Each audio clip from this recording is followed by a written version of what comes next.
Hi friends, எல்லாரும் எப்படி இருக்கீங்க? நாங்கள் ரொம்ப சேஃபாக இருக்கோம். நீங்களும் சேஃபாக இருங்க. இன்றைக்கி நம்ம புஜ்ஜி கிரியேட் சேனலில் ரொம்ப சூப்பரான வீடியோ தாங்க பார்க்க போகிறோம். நம்ம வீட்டிலே எப்படி சூப்பராக குழம்பு மிளகாய் தூள் செய்யலாம் அப்படின்னு பார்க்கலாம். இந்த மாதிரி நீங்கள் ட்ரை பண்ணி பாருங்கள். ஒரு வருஷம் கூட கெடாமல் நம்ம பார்த்துக்கலாம். வாங்க அது எப்படி செய்யலான்னு பார்க்கலாம். இது வரைக்கும் நம்ம சேனல் சப்ஸ்கிரைப் பண்ணாமல் இருக்கீங்கன்னா மறக்காமல் சப்ஸ்கிரைப் பண்ணிவிட்டு அப்படியே பக்கத்தில் இருக்க பெல் ஐக்கானையும் ப்ரெஸ் பண்ணி ஆல் என்ற ஆப்ஷனை கொடுத்து ஆக்டிவேட் பண்ணி வச்சுக்கோங்க. அப்போ தான் நம்ம போடுற அடுத்தடுத்த இன்ட்ரெஸ்டான வீடியோஸ் நீங்கள் மிஸ் பண்ணாமல் பார்க்க முடியும். வாங்க எப்படி குழம்பு மிளகாய் தூள் செய்யலாம் அப்படின்னு பார்க்கலாம். இந்த மாதிரி உங்களுக்கு ஏதாவது வேறு பொடி வேணும்னா மறக்காமல் கமெண்ட் பண்ணுங்கள்.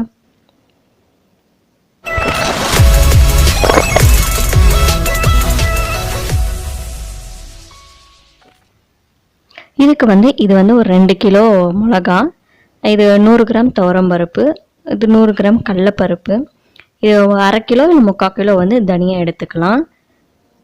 100 கிராம் மிளகு, 50 கிராம் வெந்தயம், 100 கிராம் சீரகம், இது ஒரு 10 கிராம் 20 கிராம் பெருங்காயம் எடுத்துக்கோங்க. கொஞ்சமாக ஒரு 4-5 கொத்து கருவேப்பிலை, அது நிழல்லே காய வச்சு எடுத்து வச்சிருக்க ஒரு 4 நாள்.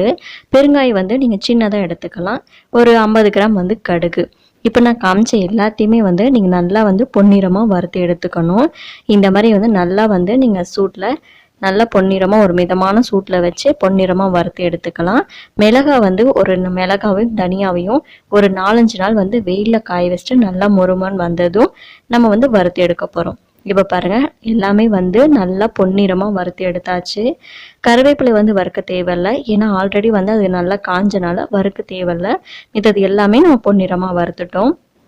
வறுத்தது எல்லாத்தையுமே வெயிலில் காய வைக்க போகிறோம். அப்போ தான் பொடி நல்லா நைஸாக வரும்.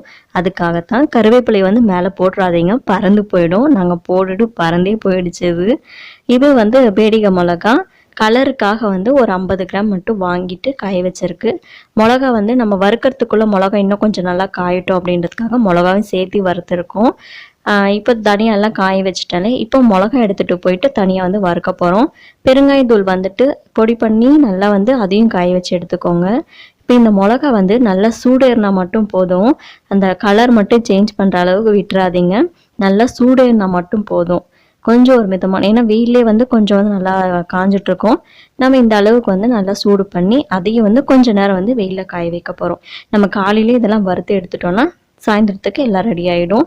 எல்லாமே நம்ம வறுத்துட்டு இந்த மாதிரி ஒரு பக்கெட்டில் போட்டு ஒரு குச்சியோ இல்லை ஏதோ ஒன்று வச்சு நல்லா குத்தி கொஞ்சம் நம்மளே தூள் பண்ணிட்டோம் அப்படின்னா மிஷினில் அரைக்கிறதுக்கு ஈஸியாக வந்துடும்.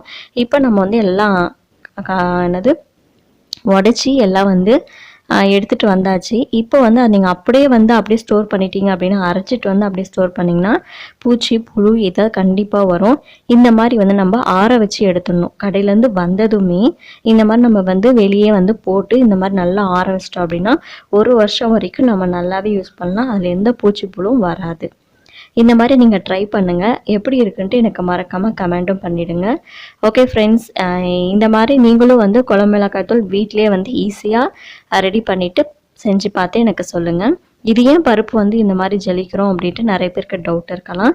நம்ம மிஷினில் மிளகாத்தூள் அரைப்போம் இல்லையா, மிளகாத்தூள் அரைக்கும் போது லாஸ்ட்டில் அந்த மிஷினில் எப்படினாலும் அந்த மிளகாத்தூள் ஒட்டிக்கும்.